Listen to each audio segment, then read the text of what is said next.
Syekh Sya'rawi adalah seorang ulama yang begitu dihormati di Mesir. Meskipun lebih banyak menggunakan bahasa Arab Amiyah, beliau sangat komunikatif dan mudah dicerna oleh semua kalangan. Bahkan kalam-kalamnya, doanya selalu tersiar di berbagai televisi dan radio di Mesir maupun di negeri Arab lainnya. Bagi para ulama sepuh Al-Azhar, Syekh Sya'rawi merupakan sosok istimewa, orang yang tulus dalam berkhidmat di jalan agama dan umat Islam. Grand Syekh kala itu bahkan menanggapi sekaligus mendaulatkannya sebagai salah seorang ulama pembaharu dalam ilmu tafsir. Syekh Sya'rawi lahir di desa Daqadus, distrik Mid Al-Ghram, provinsi Dakhlia, Mesir, pada tanggal 15 April 1911. Pada saat diskusi panel di Pavilion Al-Azhar pada Desember 2019 lalu, beberapa ulama besar mengulas manaqib Syekh Sya'rawi, di antaranya Syekh Prof. Dr. Ahmad Umar Hashim dan Dr. Ahmed Sya'rawi, yaitu putra Syekh Sya'rawi. Menurut Syekh Umar Hashim, Syekh Sya'rawi adalah seorang waliullah yang doanya mustajab. Mengenai cerita keramat para aulianya dan keistimewaan ulama Al-Azhar, Syekh Umar Hashim memang paling mampu menceritakannya secara detail. Syekh Sya'rawi berguru pada Syekh Al-Said Muhammad Balqaid Al-Hibri Al-Hasani, seorang ulama besar sekaligus mursyid Tariqah Syaziliyah di Aljazair. Pertemuan keduanya pun sangat unik.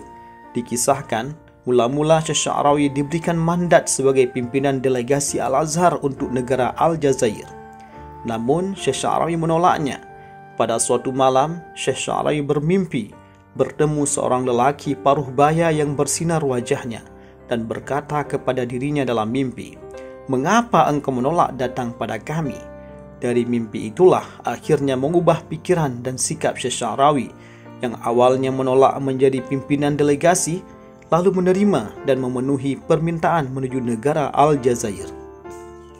Sesampai di Aljazair, beliau bertemu dengan Syekh Al-Said Muhammad Balqaid Al-Hibri Al-Hasani, yang ternyata adalah sosok yang menemuinya sekaligus menegurnya dalam mimpi. Karamah lain yang dianugerahkan Allah kepada Syekh Sya'rawi terjadi sekitar tahun 1954 di Saudi Arabia, pada era Raja Saud Ibnu Saud. Kisah ini sangat populer di Jazirah Arab, terlebih di Mesir. Kala itu, Syekh Sya'rawi sebagai dosen kuliah syariah di Makkah Al-Mukarramah. Pada suatu ketika, beliau mendengar bahwa pemerintah Saudi ingin melakukan proyek perluasan area Baitullah Al-Haram, sekaligus melakukan tarmim, yaitu perbaikan, sehingga adanya rencana pemindahan makam Ibrahim dari tempat aslinya. Tujuannya untuk memperluas area tawaf. Pihak kerajaan Saudi pun sudah berikan keputusan. Para mufti sepakat hanya tinggal eksekusi. Namun Syekh Sya'rawi lah satu-satunya orang non-Saudi yang menolak dan berupaya mencegah rencana itu. Berselang 5 hari sebelum eksekusi, Syekh Sya'rawi pun menghubungi masyayikh Saudi seperti Syekh Ibrahim An-Nauri dan Syekh Ishaq Az-Zur guna menyumbangkan kepada sang raja untuk menyampaikan alasan penolakannya.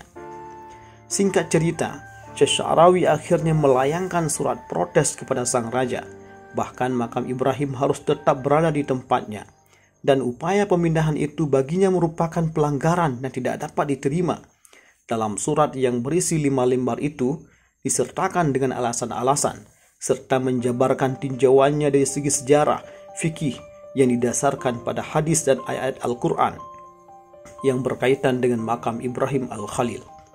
Hanya berselang sehari, surat itu pun sampai di tangan sang raja.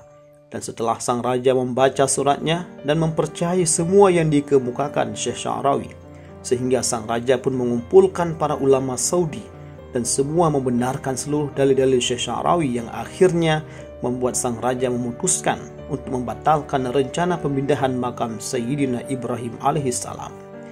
Dikisahkan, sang raja pun akhirnya mengundang Syekh Sya'rawi untuk mengucapkan terima kasih dan memberikan hadiah untuknya. Bahkan 2 hari setelah sang raja membatalkan rencana pemindahan itu, Syekh Sya'rawi diberikan kemuliaan oleh Allah, ditemui Nabi Ibrahim sembari mengucapkan terima kasih kepadanya. Kisah wafatnya beliau diceritakan oleh Syekh Abdul Rahim Sya'rawi, yaitu putra beliau. 18 hari sebelum wafat, tiba-tiba Syekh Sya'rawi berhenti dari segala aktivitas makan, minum, dan lain sebagainya. Tiba-tiba seolah beliau tahu waktu ajal akan menjemputnya. Beliau pun menentukan dirinya tempat di mana dimakamkan. Tiba-tiba beberapa jam sebelumnya minta untuk dimandikan dan membersihkan badan. Beliau meminta digantikan jubah putih yang serba baru yang belum pernah dipakai sama sekali. Menurut kesaksian kerabat dan keluarga, saat ajal datang, Syekh Sya'rawi seolah disambut oleh para ahlul bait, para wali kutub di Mesir seperti Sayyidina Husain radhiyallahu anhu, Sidi Ahmad al-Baidawi yang makamnya di kota Tanta, Sidi Ibrahim al-Qursi ad-Dusuki radhiyallahu anhu yang makamnya di kota Dasuqaf, Sidi Hasan Syazili radhiyallahu anhu yang makamnya di Humaisarah, Sayyidina Zainal al-Kubra dan Sayyidina Nafisah yang makamnya di Kairo, dan masih banyak lagi. Saat mengucapkan syahadat di menjelang wafat, beliau menggunakan khitab annaka Muhammadur Rasulullah, bahwasanya engkaulah Muhammad, utusan Allah Subhanahu wa taala.